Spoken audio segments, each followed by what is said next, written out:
Hi అండి, అందరికీ నమస్కారం అండి ఫ్రెండ్స్. 2026 ఏప్రిల్ నుంచి 5 కీలక మార్పులు ఇవే. ఇక ఆగస్టు 31 వరకే గడువు అంటూ అప్డేట్ అయితే రావడం జరిగిందండి.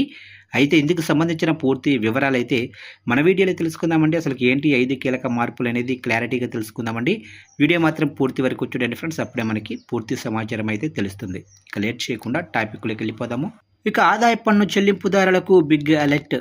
ఇక ఈ 2026 ఏప్రిల్ 1వ తేదీ నుంచి కొత్త నిబంధనలు అమల్లోకి వచ్చాయి. దశాబ్దాల కాలం నాటి ఆదాయ పన్ను చట్టం 1961 స్థానంలో కొత్త ఆదాయ పన్ను చట్టం 2025, ఆదాయ పన్ను నియమావళి 2026 అమల్లోకి వచ్చాయి. ఈ మార్పుల వల్ల రిటర్నర్స్ దాఖలు చేసే గడువు తేదీల నుంచి ఫామ్ల పేర్ల వరకు ప్రతిదీ మారిపోయింది. ట్యాక్స్ పేర్లు ఎటువంటి ఇబ్బందులు లేకుండా ఉండాలంటే ఈ 5 ముఖ్యమైన మార్పులు తప్పక తెలుసుకోవాలి. ముఖ్యంగా ఐటీఆర్ ఫైలింగ్ గడువు, పెనాల్టీల వంటివి కీలకంగా మారనున్నాయి. మరి ఆ వివరాలు ఒకసారి తెలుసుకుందాము. ఇక ముందుగా వచ్చేసి ఐటీఆర్ ఫైలింగ్ గడువు. ఇప్పటి వరకు ఐటీ ఆడిట్ అవసరం లేని వ్యాపారస్తులు లేదా ప్రొఫెషనల్స్ సైతం జూలై 31వ తేదీ నాటికే రిటర్నల్స్ దాఖలు చేయాల్సి ఉంటుంది. కానీ ఇప్పుడు ఈ గడువును ఆగస్టు 31 వరకు పొడిగించారు.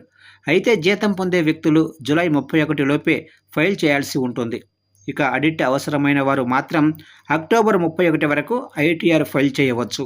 ఇక రెండవ మార్పు చూసినట్లయితే రివైజ్డ్ రిటర్నర్స్ గడువు పెంపు. ఐటీఆర్లో ఏవైనా తప్పులు ఉంటే వాటిని సరిచేసుకునేందుకు ఇచ్చే సమయాన్ని పెంచారు.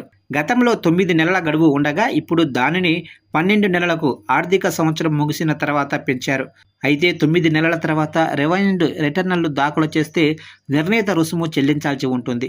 ఆదాయం 5 లక్షల లోపు ఉండేవారు ₹1000 పెనాల్టీ చెల్లించాలి. అదే ఆదాయం 5 లక్షల పైన ఉంటే 5,000 వరకు పెనాల్టీ చెల్లించాల్సి ఉంటుంది. ఇక మూడవ మార్పు ఐటీఆర్ యూలో నష్టాల సర్దుబాటు.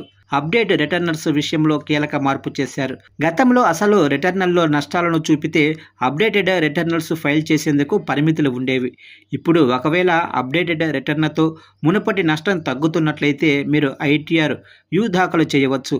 తద్వారా అండర్ రిపోర్టింగ్ పెనాల్టీల నుంచి ఉపశమనం పొందవచ్చు. ఇక నాలుగవ మార్పు చూసినట్లయితే పాన్ కార్డు తప్పనిసరి. ఇక కేవలం వ్యాపార లావాదేవీలే కాకుండా ప్రభుత్వం నిర్దేశించిన ఇతర వ్యక్తిగత లావాదేవీలకు సైతం పాన్ నంబర్ ఇవ్వటం తప్పనిసరి. ఉదాహరణకు 2 లక్షల కంటే ఎక్కువ విలువైన నగలు కొనుగోలు చేసిన లేదా ఇతర ఖరీదైన వస్తువుల లావాదేవీలకైనా పాన్ ఖచ్చితంగా ఇవ్వాలి అంటున్నారు. ఇక ఐదవ మార్పు చూసినట్లయితే పాత ఫామ్ల పేర్లు మార్పు. పన్ను చెల్లింపుదారులకు తెలిసిన పాత ఫామ్ల పేర్లు మారిపోయాయి.